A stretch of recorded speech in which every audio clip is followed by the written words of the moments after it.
Mysterious children in the mountain. I was in high school when my dad planned a trip to visit our grandparents, which is in one of the provinces here in the Philippines. When he asked us to come with him, we got pretty excited, since it will be our first time.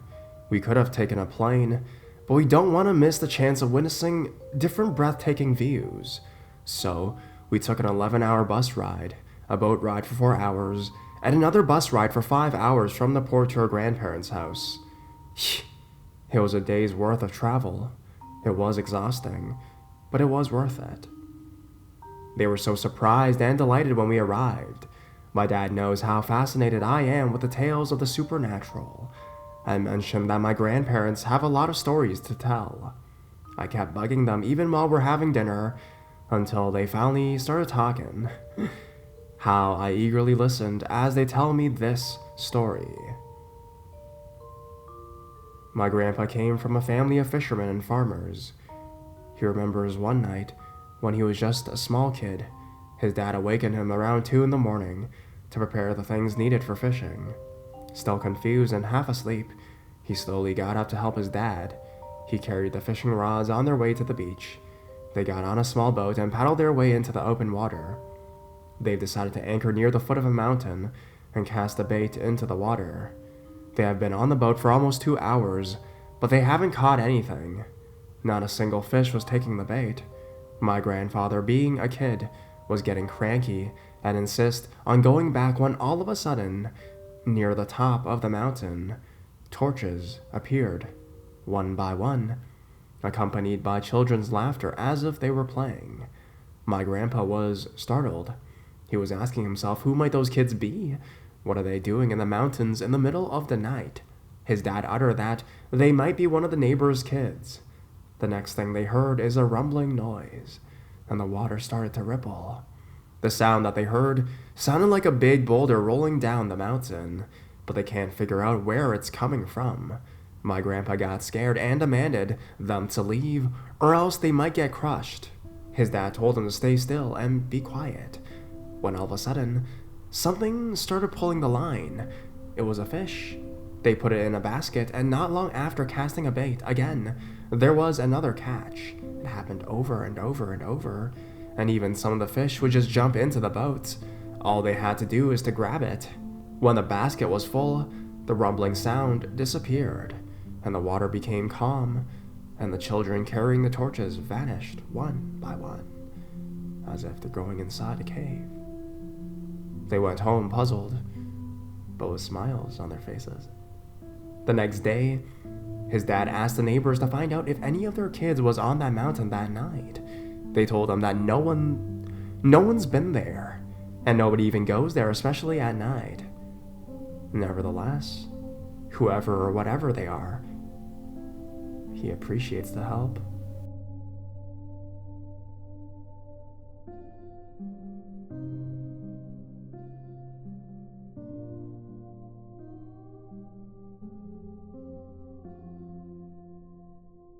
Strange things that happen on Hoodoo Mountain. This is a story that happened to my brother and me about 16 years ago. We lived at the feet of Hoodoo Mountain in northern Idaho. We did a lot of hunting, so on any particular day during hunting season, when we returned from school, we would grab our rifles and head up the mountain on foot to see what we could find. On this particular trip, things just felt a little different. Neither my brother nor I could place it, so we just went on. We were known to stay out after dark on some of these trips, so no one would be looking for us until around dinner time.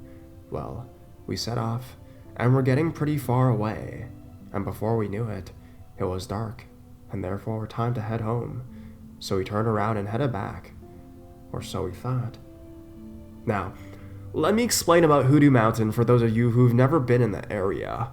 It is known for people to head up there and commit suicide for no apparent reason. There have been many unexplained deaths on this mountain, as well as lost hunters all the time. There was an old cabin on it nearly 100 years ago, but it burned down with a woman and a child inside. I have seen them both, but that is another story. And to top it off, the Native Americans in that area are the ones that named it, and roughly the name translates to evil spirit. and they were known to avoid the area when passing. So back to my story. My brother and I had turned around and were headed home. We knew our direction because we had done it 1,000 times before. We just turned to where the moon was rising and walked that way. From where we were, it would be rising right above our house. We were walking downhill. At least we thought we were. We had been walking a while, and it was kind of weird to us that we hadn't come across the road that ran up the mountain, but we thought nothing of it because everything else looked right, so we just kept on walking. We went on and on for like 30 to 45 minutes, and we should have hit the road by then, but we hadn't. About this time, I heard a wolf howl, and I recognized it as my pet that was tied up in front of the house, but it was coming from the wrong direction and farther away than it should have been. It was coming from behind us. Now I know he was securely tied up and couldn't get free, so my brother and I looked at each other and exchanged "what the hex," then started to head towards the howl. At this point, I began calling his name, and he would howl in return. In this way, we used that to guide us home. This doesn't sound like more than a couple of kids getting lost, right? And spooked up to this point. But the part that makes this weird is that we knew that area like the back of our hands, and everything had changed to make us feel like we were heading down that mountain, not up like we were supposed to. The makeup of the terrain, even the moon appeared in the wrong place. We later went back up there to try and explain it away, and found that where we had turned around was right where that cabin had stood so many years ago. It is my firm belief that had my wolf not called to me when he did, it would have been added to the spirits of that mountain.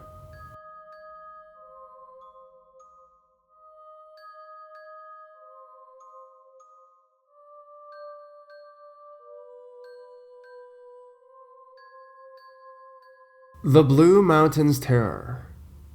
Blue Mountains is an underdeveloped subdivision in the Philippines. It has a road open to all vehicles that connects two highways, Marcus Highway on the lower and Sumulong Highway on the upper. At 4:30 to 6 a.m., that place is a hub for health-conscious people doing their early morning exercises. Lots of people, including students and workers and vehicles, go through that area due to its accessibility. In short, Blue Mountain is a pretty busy area during daytime up until 8 p.m. at night. But at night, it is a lot different. The road itself is very dark. There's only 3 houses along the road, and the rest are vacant lots with tall grasses, a perfect place for crime doers and dump for dead bodies. There were approximately 50 recovered bodies from different crimes in that area over the past 5 years, or maybe even more. Despite the dangers in the said area, me and my friends still hang out in a 24-hour open fast food chain situated at the upper street corner of Blue Mountains during the wee hours, because it is the only place open near our vicinity that's got a big alfresco for smoking customers, so we always pass through the dark and eerie dangerous Blue Mountains just to get there. For the past 4 years of visiting Blue Mountains, there's this one unforgettable experience me and my friends had. November of 2014, around 3 a.m., after a few hours of hangout, we decided to go home. There were 4 of us inside the SUV, except for one, our youngest friend, Magic. The silly kid insisted to cling onto the roof railings, despite being told to get inside, so all of us agreed to prank him. My boyfriend Rex started our vehicle, with our friend Magic clinging outside the SUV's roof railings, and drove up to the darkest part of the Blue Mountains, when suddenly, Magic's joyful and thrilled screams sounded different. It sounded as if he was being terrorized. We all got worried, and my boyfriend stopped the vehicle in the dark part of Blue Mountain to check on Magic and to pee on a nearby tree. My boyfriend joked around and pulled another prank with our friend Magic, and he hurriedly got inside the SUV and locked all the doors while Magic was still peeing. Magic was violently screaming in fear, "Guys, open the door! Let me in! Let me in!" We both have lock controls for all the doors. I was unlocking the doors, but it keeps on locking. I asked my boyfriend to quit fooling around and let the poor kid in, but he said, "I'm not locking the doors anymore, here are my hands." After seeing his hands not touching the lock, I wondered, who is locking the door? The door continued to lock, and I'm still struggling to unlock it for 5 more times. Then it stopped, and Magic finally got inside. Just as half of his body is inside the car, we saw a white figure pass really fast in front of the vehicle, and we heard a banging noise, rear left of the SUV. Our friends at the backseat checked if there was anyone who banged the SUV, but there was no one. We all grew pale and shocked, and as soon as we got into our friend's studio, we checked the rear left of the vehicle with a flashlight and saw a handprint on the exact same location where we heard the banging sound. We were all terrified. That night, one of my friends who were with me, Abby, who doesn't believe in ghosts, was suddenly convinced that there was really ghosts and lost souls. It seems like we have accidentally disturbed resting souls, and we were the ones being played and toyed with.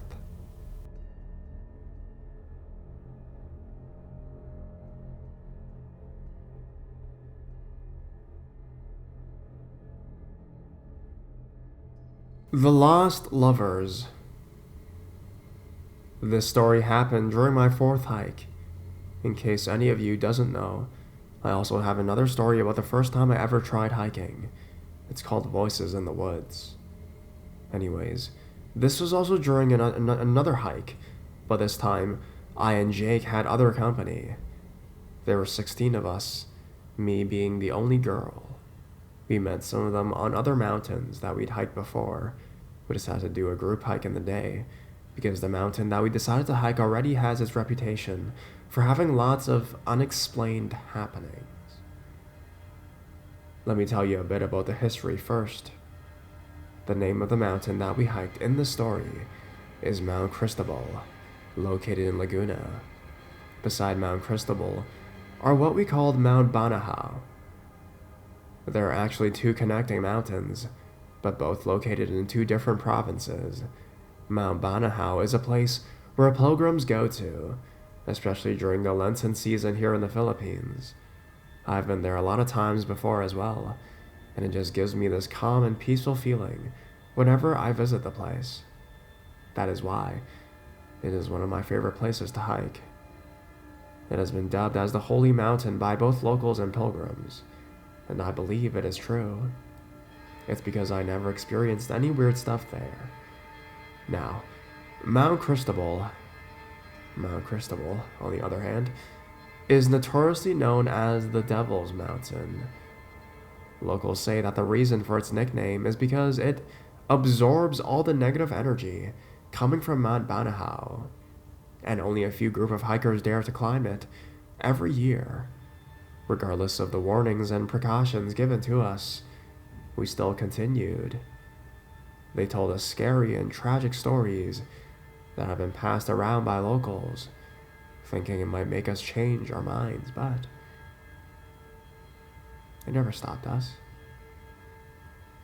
Even if I had a scary experience before, it never came across my mind because I was able to hike other mountains without any of those happenings again, so I just thought it was probably coincidence. And speaking of tragic, this is where my story begins. So, we all met at the jump-off point, or the base of the mountain, one Tuesday morning in the July of 2004. It was almost noon when we finished checking all of our essentials, so we decided to start ascending as early as possible. So, we did a low prayer for guidance and started to hike at around 12 o'clock, noon. We have a guide because the trail that we chose was not that common yet. The view was absolutely breathtaking, which took my mind off the stories I've heard. A couple hours later, one of the hikers, Reggie, had an asthma attack, so we had no choice but to stop and let him rest. After an hour of sightseeing and picture taking, he was finally feeling well enough to continue the trek. We happened to pass by a small cottage of a family of 5 who had been living there selling books or coconut juice for a living. The family's head An old man chatted with us a while, and seeing I'm the only girl in the group, the old man told the group to just leave me with him and his family. Not that I don't trust him, I really appreciate his concern, but I wouldn't want to miss out on this experience, being my first time to travel with such a large, loud, and fun group. So I just thanked the old man and told him I always had my rosary with me whenever I hiked. So we started the trek once again. We never knew we would be having lots of unplanned stopovers, that by the time we reached half of the destination, it was almost 4 in the afternoon. The guide that we had told us that he can only go as far as the first half of the trek, for he never felt good once he ventures farther. I was beginning to get scared, but I just thought that we were hiking in daylight and there's dozens like us, so it made me feel a bit at ease. So we thanked and paid the guide and followed his instructions as to which trail to take. It was beginning to get dark when Reggie had another attack. We were more worried about his condition than the fact that it was getting dark, that we decided to just camp on that spot for the night, but he refused and asked for just 30 more minutes of rest. Finally, when Reggie told us that he was better again, we decided to hike a bit faster, and we cannot have any other stopovers. We reached a part of the trail where the guide forgot to mention. There's a forked trail with a huge tree in the middle, and has a left and right trail. We never remembered him telling us which of the 2 trails to follow. We all sat down and decided that half of the group would go and check the right trail, half of us will check the left, and we talked about meeting back under the tree after 15 minutes. We were about to venture out when these 2 hikers whom we never noticed, probably because we were busy debating which path to take, appeared and asked us if we were lost. Mark, the talkative one, said yes. The 2 hikers said that they had been using this trail ever since they first hiked Mount Cristobal, so they offered to join and guide us. Anyways, we all said yes, thinking that they'll save us more time. Besides, it's already 7 p.m., for the debate had delayed us, so we took out our flashlights and went on. We took the left trail. While we were hiking, we all became noisy and we all started fooling around, telling jokes and stuff like that. But the 2 hikers who were walking ahead of us were both quiet. I noticed that they were holding hands and figured they probably prefer to just keep their thoughts to themselves, so we never bothered them anymore. I think an hour had passed, and we had all become exhausted. The trail was full of steep slopes, and we literally had to dug our fingers onto the dirt floor while climbing. It was almost 9 p.m. and I was getting hungry, so I took out one of my jelly snacks and offered them to everybody, including the couple, but they declined. A few moments had passed when the girl said, "We're almost there." So we all walked a bit faster, eager for some sleep and food. It started to rain, so aside from being tired and hungry, we were cold. Raymart, the wackiest of all, was the one walking just a few feet behind the couple, and he kept on asking the couple questions every now and then, but all he got as a response is, yes, no, maybe. He looked funny because he was holding a huge flashlight that almost looked like what ghost cards used for search and rescue.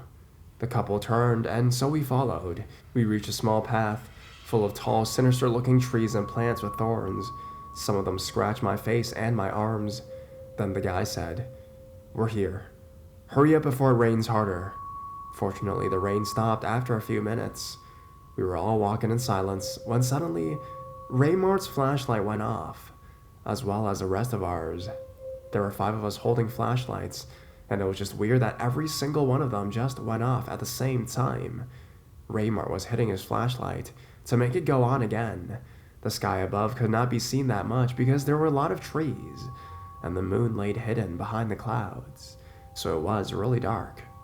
Raymart just kept on walking behind the couple while trying to make his flashlight turn on again. It was hard to walk on the path because it was already muddy and slippery from the rain, so he tried to ask the couple if they had spares, but he couldn't see them, and neither of them answered, so Jake thought they already went ahead. We're slowly walking, one step at a time, and we're all groping to each other's arms when all of our flashlights turned on again. Raymart shouted triumphantly. Then he suddenly cursed and shouted, "Shit! Stop, guys, stop, wait!" We were startled by his behavior, and I said, "Bro, don't ever curse that loud in this kind of place. Someone might get mad at you." So we stopped and asked him why, but he never answered back. So Miggy shone the flashlight on Raymart to see clearly. What we saw almost made us jump. We saw G-Boy, the youngest one, struggling as hard as he could to keep his hold on Raymart's backpack strap. Raymart was dangling and about to fall on a 250 or God knows how many feet Raven. I screamed and told him to help G-Boy and Raymart, and when we finally got Raymart out, we asked him what happened. He was literally shaking from head to toe, being cold and from shock, and he said he was trying to follow the couple when his flashlights came back to life and just saw he was about to fall. He pushed G-Boy behind him so he wouldn't take any further step. Fortunately for him, G-Boy managed to grab his backpack and save his life. We all walked slowly back to the old path we took before turning left, and we were all panicking, thinking that the couple might have fallen as well. But Mako said we should have heard them scream if they did fall down. We never heard any kind of noise except for Raymart's shouts. We just thought that they probably took a path, which we never noticed, seeing as it was very dark, and they probably thought we were still behind them. What puzzled us is the fact that the couple never even bothered to look and check if we were all okay. After all, I'm pretty sure my scream reached as far as the neighboring country because it was just that loud. We tried to look for the real path ourselves, and it took us 1 more hour to finally reach the campsite. And there were a few campers as well, in spite of the fact that one of us almost died. Some of the boys still managed to light up a fire. The rest had assembled our tents, and I made something to eat. After dinner, we all gathered around the fire and talked about the couple. Jake saw how worried I was, so he promised that we'll all go looking for them in the morning. We all awoke the next morning feeling a little bit better, so we all walked around the site after a sloppy cup of coffee. We spotted a fellow hiker, Mitch, whom we had met at Mount Banahau, walking around with a cup of coffee, so we chatted with him. In the middle of the conversation, Jake asked Mitch if he, by any chance, noticed the couple we met. Jake described them both. Mitch told us that he never saw anyone with their description, and he asked why. So Jake told him about what happened to us the night before. Mitch almost gagged and asked us to have a seat. What I heard made all the hairs at the back of my neck stand up. Mitch went on to relate a story which happened almost 8 years ago. 2 couples went to take a midnight hike one night. Despite the fact that there was a storm brewing and there was zero visibility, they still continued. They accidentally took a different trail, a trail that was not known at the time, which incidentally, the very same trail we all took that day. They got lost at the fork trail and took the left trail. It wasn't known that time that all trails to be taken should always be the right trail. They took the deadly left turn and never made it to the campsite. Unfortunately for them, they went on a midnight hike, so registrations were closed. Locals say their bodies were never found, and also no one came looking for them. Some say that they show themselves to hikers because they want company. When we descended 3 days after, we went and checked out the trail that almost took one of our friends' lives. Raymart never joined us, so he waited by the tree. It was a very steep cliff, and the vegetation was very dense. It is probably impossible to navigate through if you're not that skilled a mountaineer. Upon reaching the base, we all decided to offer a prayer and light a candle to the lost lovers, hoping that it would make their spirits rest. Thank you for reading my post.